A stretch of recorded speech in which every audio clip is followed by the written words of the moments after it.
ମୋ ନାଁ ଶିବପ୍ରସାଦ ନାୟକ, ବାପାଙ୍କ ନାଁ ରବୀନ୍ଦ୍ର ନାୟକ।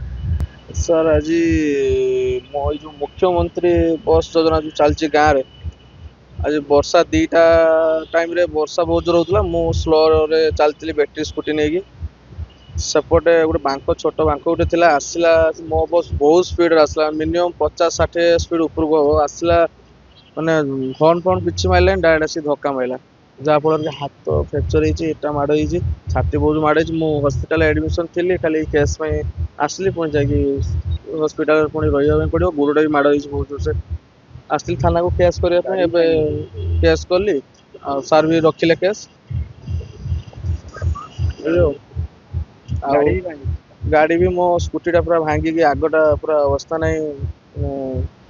ଗାଡ଼ି ଆଉ ଚାଲୁ ବି ନାହିଁ। ମୁଁ ତାକୁ ଟୁ କରିକି ନେଇକି ସୋରୁମ୍ରେ ଦେଇକି ଆସିଲି। ଆଜି 4ଟା ଖଣ୍ଡେ ବେଳେ ସୋରୁମ୍ ବି ବନ୍ଦ ଥିଲା, ମୁଁ ଡାକିକି ଦେଇକି ଆସିଲି।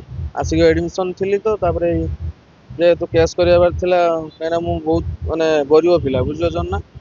ମୁଁ ଯଦି ଗାଡ଼ି କ୍ଲେମ୍ କରିବା ପାଇଁ ହେଲେ ବି ହାତରୁ ପଇସା ଦେଇତେ ହେବ, ଇଏ କରିବା, ମୁଁ ସେଥିପାଇଁ କ୍ୟାସ୍ କଲି। ଆଉ ମୁଁ ନ୍ୟାୟ ଚାହୁଁଛି ଯେ ଯେମିତିକା ଆମ ଗାଁରେ ବି ବହୁତ ଜଣଙ୍କ କ୍ଷେତ୍ରରେ ହେଇଛି। 3-4 ଥର ସେ ଡ୍ରାଇଭର, 4ଟା କେସ୍ ହବ, ଚାରିଟା ସେଇ ଡ୍ରାଇଭର କେସ୍ କଲାଣି। ସେ ଡ୍ରାଇଭର ଏମିତିକା ଜୋର ଚଲାଉଛି। ଗାଡି ବାଲା ମ୍ୟାନେଜର ଆସିକି କହିଲା ଆମ ବସ୍ ଟିକେ ସ୍କ୍ରାଚ୍ ହେଇଛି, ଆମ ବସ୍ ର ପୁରା ନୂଆ ପଡିବ। କହୁଛି ଆଉ 1,00,000 ଟଙ୍କା ଖର୍ଚ୍ଚ ଆମ ହବ, ଗାଡି ପୁରା ନଷ୍ଟ ତମ ହେଇଛି, ତମେ ଗାଡ଼ିରେ ଦେଖାଅ। 30,000 ଖର୍ଚ୍ଚ ଆମେ ଦେଇଦବା, ତୁମେ ଆମକୁ 1,00,000 ଟଙ୍କା ଦବ, ଆମର ଟିକେ ସ୍କ୍ରାଚ୍ ହେଇଛି। ଜୀବନ କଣ 1,00,000 ତାଙ୍କର ଭୁଲ ଥିଲା, ତଥାପି ସେ ଆସି କହୁଛନ୍ତି ଯେ ଗାଁ ହଁ ଭିତରେ ମାନେ ଆମର ଭାଇ 8 ଫୁଟିଆ ରାସ୍ତା, 8 ଫୁଟିଆ ରାସ୍ତା, ବହୁତ ତା ସ୍ପିଡ ଭିତରେ ଗାଡି ଚଲାଉଛନ୍ତି ହର୍ନ ଗାଡ଼ି। ମାରିକି ଯିବା କଥା। ଗାଁ ଘର ଦି କଡ଼ର ଘର, ସବୁବେଳେ ଗାଡି ସ୍ପିଡ। ଆଜି ମୁଁ ଅଛି, କାଲି ଛୋଟ ଗୋଟେ ଛୁଆ ଥିବ ମାରି ଦେଇଯିବେ। ସେ ଡ୍ରାଇଭର ଏମିତିକା ଗାଡ଼ି, ମାନେ 3-4 ଥର ସେମିତିକା କେସ୍ ହେଲାଣି, ଫିର ସେ ଡ୍ରାଇଭର ବି ଚେଞ୍ଜ ହଉନି। ଏମିତିକା ପ୍ରୋବ୍ଲେମ ସେଇ ସୃଷ୍ଟି ଡ୍ରାଇଭର କରୁଛନ୍ତି। ସବୁବେଳେ ପ୍ରୋବ୍ଲେମ ହଉଛି। ସେଇ ଡ୍ରାଇଭର ଆଉ କୌଣସି ଡ୍ରାଇଭର ହଉନାହିଁ। ମୋ ନାଁ ସଞ୍ଜୀବ କୁମାର ସ୍ୱାଇଁ, ଘର ନୂଆପୁର ଶାସନ। ଥାନାକୁ ଆସିଲୁ ଏଇଥିପାଇଁ, ଏମିତି ବହୁତ ଥର ନବୀନ ବାବୁ ଯେତେବେଳେ ଗାଡ଼ି ଖୋଲିଥିଲେ, ସେବେଠାରୁ ଅସୁବିଧା ବି ଚାଲିଛି, ଏବେ ବି ଚାଲିଛି। ଆମ ଗାଁରେ ଛୋଟିଆ ଗାଁ, 8 ଫୁଟ ରାସ୍ତା, କିନ୍ତୁ ଗାଡ଼ି 50-60 ସ୍ପିଡ ଯାଉଛି। ଛୋଟ ପିଲା ଯାଉଛନ୍ତି, ସିଏ ବି ହର୍ନ ମାରୁନାହାନ୍ତି ଡ୍ରାଇଭର। ଆମେ ବହୁତ ଥର ପ୍ରତିବାଦ କରିଛୁ ଯେ ଆପଣ ଧୀରେ ଗାଡ଼ି ଚଲାନ୍ତୁ। ଆଜି ସେ ପିଲାଟାକୁ ଯୋଉ ଭାବରେ ଆକ୍ସିଡେଣ୍ଟ କଲେ, ଆଜି କିଛି ହେଲା ନାହିଁ, ଅଳ୍ପ ଭାବେ ସେ ବଞ୍ଚିଗଲେ।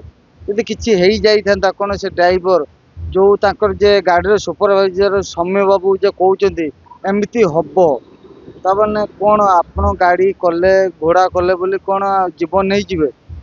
ଆମେ ବହୁତ ଥର ପ୍ରତିବାଦ କରିଛୁ ଯେ ଆପଣ ଏମିତି ଗାଡ଼ି ଚଲାନ୍ତୁ ନାହିଁ, ଧୀରେ ଚଲାନ୍ତୁ। ଆପଣ ସମୟ ସୀମା ଭିତରେ ଗାଡ଼ି ଚଲାନ୍ତୁ। ଆପଣ ନେଇକି ବ୍ଲକ ପାଖରେ ଗାଡ଼ି ରଖନ୍ତୁ। କୌଣସି ଗାଡ଼ି ସେମାନେ ରଖୁନାହାନ୍ତି। ଆଜି ଯେତେବେଳେ ଆମେ କେସ୍ କଲୁ, ଆଇଆଇସି ସାର୍ ବି ଆମକୁ ସହଯୋଗ କଲେ ଯେ ହଁ ଆମେ ବୁଝିବୁ। ତାପରେ ଆମକୁ ଗୋଟେ ଦୁଃଖ ଲାଗୁଛି, ଆମ ଗାଡ଼ି ଯଦି ଗୋଟେ ହେଇଥାନ୍ତା, ତାହେଲେ ଆମ ଗାଡ଼ି ଆଜି ଏଠି ବନ୍ଧା ହେଇଥାନ୍ତା। କିନ୍ତୁ ଏ ଗାଡ଼ି ନାଁରେ କେସ୍ କଲା ପରେ ବି ଆଜି ଏ ଗାଡ଼ି ଆମର ରିଲିଜ ହେଇକି ପଳେଇ ଯାଉଛି।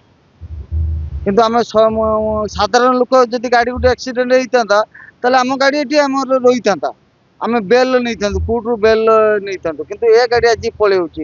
ତାଙ୍କର ଯେ ସୁପରଭାଇଜର ବାବୁ ଆସୁଛନ୍ତି, ସୌମ୍ୟ ବାବୁ, ସିଏ ତାଙ୍କ ଗାଡ଼ି ନେଇକି ଏବେ ବର୍ତ୍ତମାନ ପଳେଇବେ। କହିଲେ କେସ୍ ହଉ, କିଛି ଫରକ ନାହିଁ, ଆମକୁ କେସ୍ ହେଲେ ଆମର ଲାଭ ଅଛି, ସିଏ କହୁଛନ୍ତି।